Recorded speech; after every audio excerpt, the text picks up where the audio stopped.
Hello students, आज हम बात करेंगे projectile motion on an incline plane की। देखिए, बहुत सारे स्टूडेंट ऐसे हैं जिनको projectile motion on an incline plane nightmare लगता है।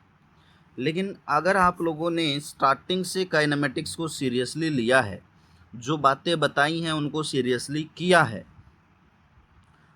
गोल्डन रूल्स को नोट डाउन किया है, उनको याद रखा है, उनको प्रैक्टिस में अप्लाई किया है, तो आपको projectile motion on an incline plane बच्चों का खेल लगेगा। और ये है भी लिटरली, काइनेमेटिक्स है ही बच्चों का खेल। पर कब? जब आपने सारी चीज़ों को सीरियसली स्टार्टिंग से ही ग्रिप में लिया है।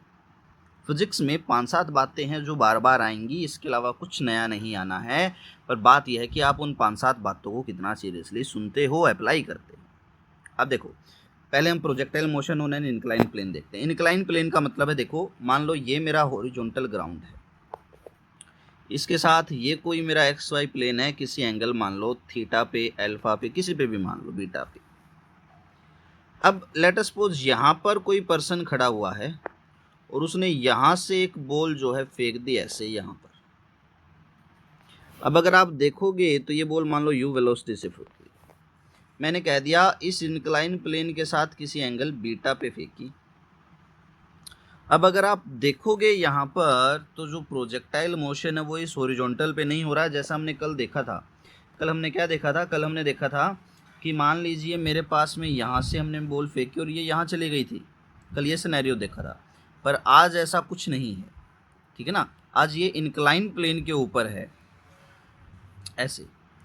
तो इंक्लाइन प्लेन के ऊपर क्या करेंगे? गोल्डन रूल वही, सबसे पहले अपना रेफरेंस पॉइंट चूज करेंगे। तो ये मेरा रेफरेंस पॉइंट होगा, ये रहा।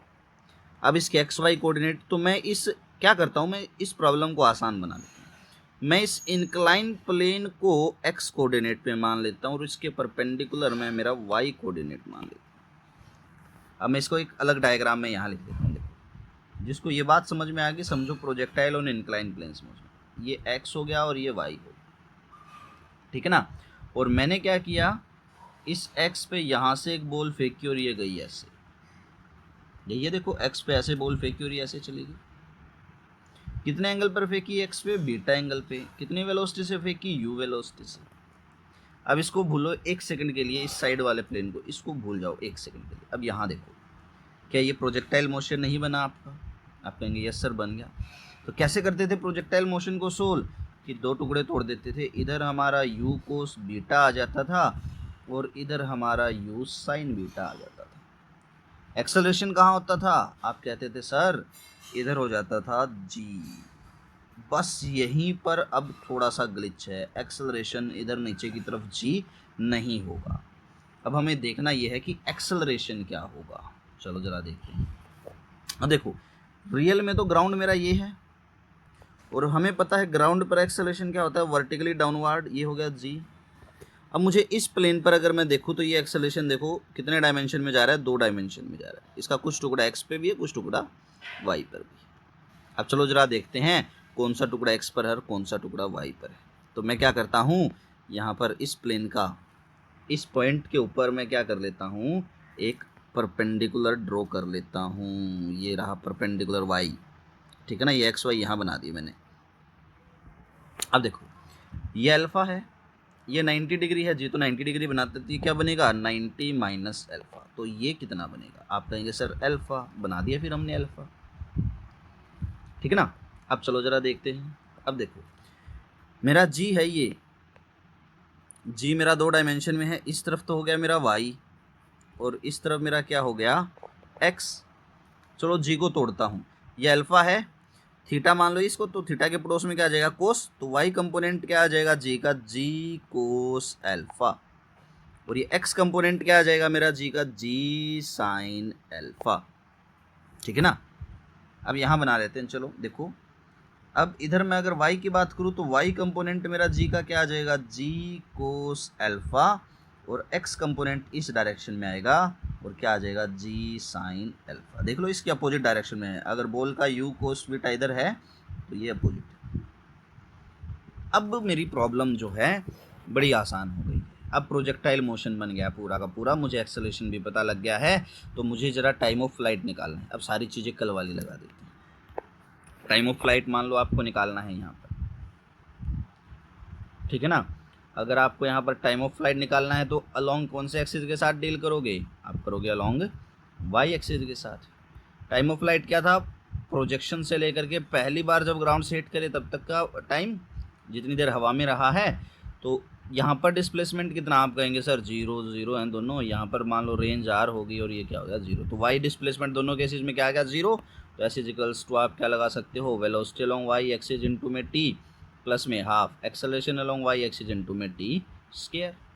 डिस्प्लेसमेंट कितना हो गया 0, वेलोसिटी अलोंग वाई एक्सिस कितनी है u साइन बीटा, लगा दो u साइन बीटा, टाइम हो गया t, एक्सेलरेशन बॉडी ऊपर जा रही है, ये नीचे की तरफ है, पर कितना है g कोस अल्फा, तो negative of half g cos alpha into में टी स्क्वायर। रीअरेंज करता हूँ, half g cos alpha T square इधर आ गया, u साइन बीटा इंटू में t, एक t से एक t कट गया, मुझे तो t निकालना है, क्या बन जाएगा 2u sign beta divided by g cos alpha.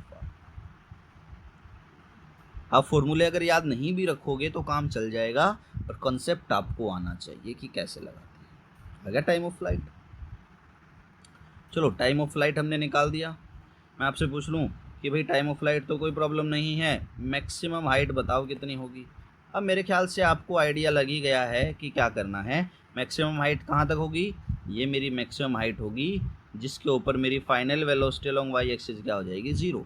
कर दो काम जरा, final velocity along Y axis का square minus initial velocity along Y axis का square equals to acceleration into Y axis into में हाइट h। फाइनल वेलोसिटी हो गई 0, minus में इनिशियल वेलोसिटी कितनी थी u साइन बीटा का square equals to negative of 2 acceleration along Y axis कितना है g कोस अल्फा, तो g कोस अल्फा लिख दिया इंटू में h।